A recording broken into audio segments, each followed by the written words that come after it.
မင်္ဂလာပါ line လေးတွေဆွဲတက်ပြီးတဲ့နောက်မှာတော့ line ရဲ့ design လေးတွေပြပြပြီးသွားပါမယ် insert ထဲကိုသွားမယ် shape ထဲက online ထဲကတစ်ခုလေးကိုယူလိုက်ပါမယ်ဖြစ်ပြီးတော့မှဆွဲလိုက်မယ်ဆွဲနည်းရတော့ပြပြပြီးတော့အဲ့ဒီမှာဆိုရင် line ကိုရွေးထားမှသာဒီမှာ shape တွေရဲ့ format ဆိုပြီးတော့မှထွက်လာပါမယ်ရွေးမထားဘူးဆိုလို့ရှိရင်တော့ shape format မထွက်လာပါဘူးခုနက line လို့လည်းခေါ်တာပေါ့ line ကဒီပထမတစ်ခုတော့ line ပေါ့နော်ဒါပေမဲ့ဒီအားလုံးကိုခေါ်လိုက်မယ်ဆိုလို့ရှိရင်တော့ shape လို့ခေါ်ပါတယ်အဲ့ဆိုတော့ဒီ shape လေးတွေကိုဆွဲပြီးသွားပြီဆိုလို့ရှိရင် design ပြင်ရအောင်ပါဒီ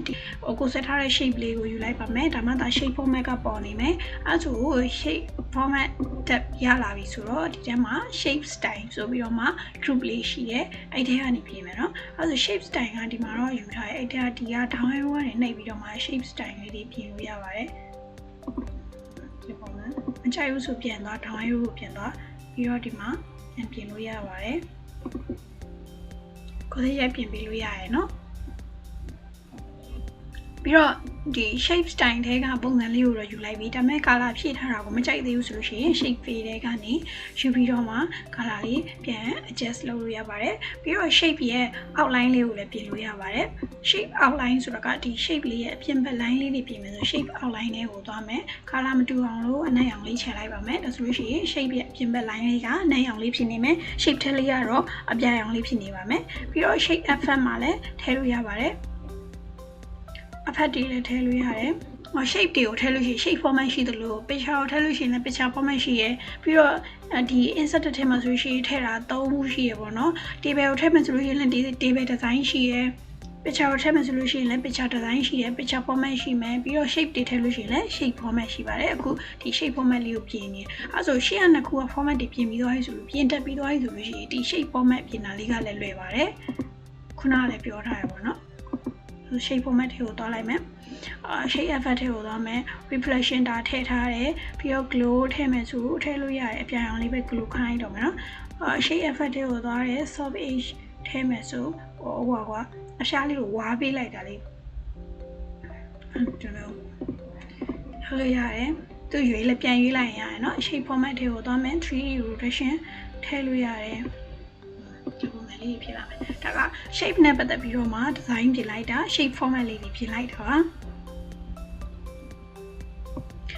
အဲ့လိုပြင်ပြီးသွားပြီဆိုလို့ရှိရင်ကိုထည့်လိုက်တဲ့ shape လေးတွေကိုဒါက shape ကတစ်ခုတည်းလေးထည့်ထားလို့ပေါ့နော်ဒါဆိုလို့ရှိရင် shape အများကြီးထည့်ထားမယ်အများကြီးထည့်ပြီးတော့အဲ့ shape တွေကို group လေးဖွဲ့ချင်တယ်ဆိုဖွဲ့လို့ရပါတယ်အခုထည့်ထားတာလေးကိုဖြတ်လိုက်မယ်နော် insert ထဲကိုသွားမယ် shape ထဲက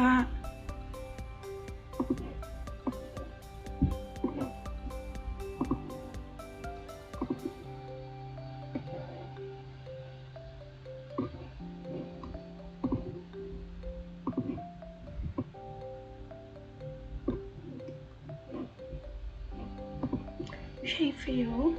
ချူအောင်လေးဖြည့်လိုက်မယ်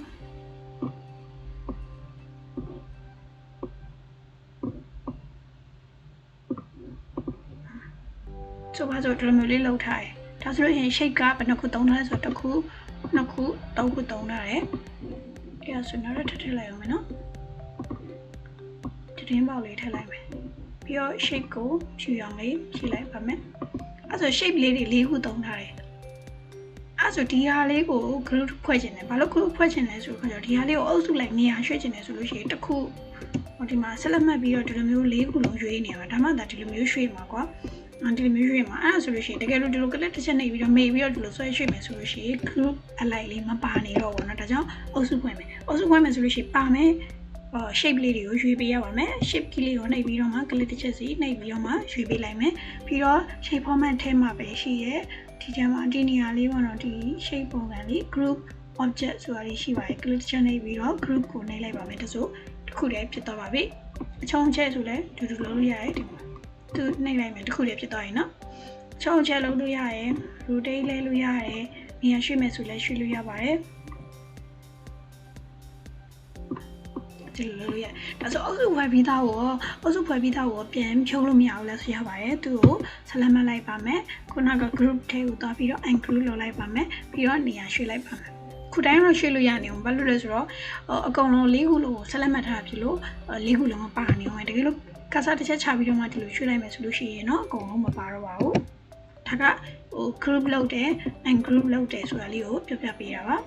ဒီနေရာလေးမှာเนาะတစ်ခုတည်းရွေးပြီးတော့ဒီ group ကိုနှိပ်မယ်ဆိုသူကပေါ်မှာမဟုတ်ဘူးเนาะအုပ်စုဖွဲ့ရဆိုတာတယောက်တည်းဖွဲ့လို့မရဘူးတစ်ခုတည်းဖွဲ့လို့မရဘူးဒါကြောင့်နှစ်ခုလောက်ရွေးပြီးမှသာအနည်းဆုံးနှစ်ခုရွေးမှသာဒီ group pattern လေးကမြင်ရပါမယ်ဒါမှသာဒီမှာ group ကိုနှိပ်လို့ရပါမယ်ဒါကကြတော့ group နောက်ထပ်တစ်ခုကကြတော့ဒီဟာလေးတွေရှေ့နောက်ရွှေ့ရလေးတွေပြောပြပေးပါမယ်ဘယ်လိုရှေ့နောက်ရွှေ့ရလေးလဲဆိုတော့အခုတိုင်းဆိုမျိုးလေးရွေးထားလိုက်မယ်ဒီလိုလုပ်လိုက်ဒီလိုပြလိုက်မယ်နော်သူ့ကိုကလာလေးပြောင်းပြီးတော့ခြယ်လိုက်ပါမယ်ဒါကိုလည်းကလာပြောင်းပြီးတော့ခြယ်လိုက်မယ်ပုံစံလည်းပြောင်းလိုက်မယ်နော်ဆွဲလိုက်ဒီတစ်ခုကိုလည်းကလာပြောင်းပြီးတော့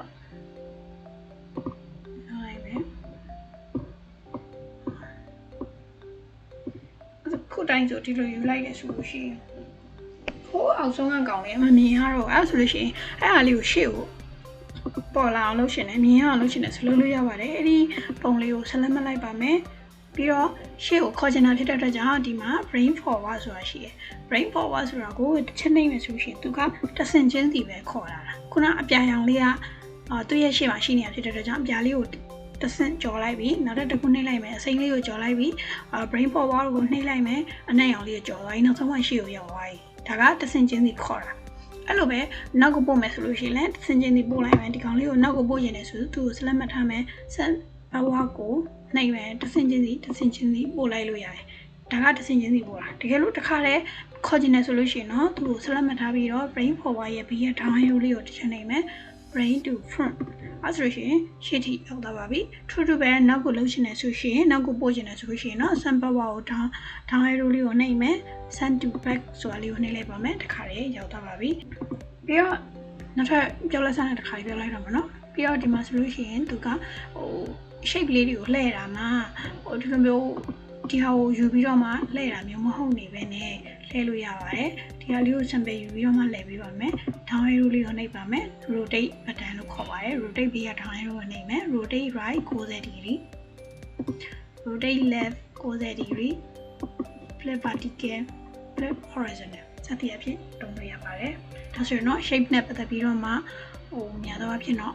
ပြည့်စုံလောက်ဖြစ်နေပါပြီ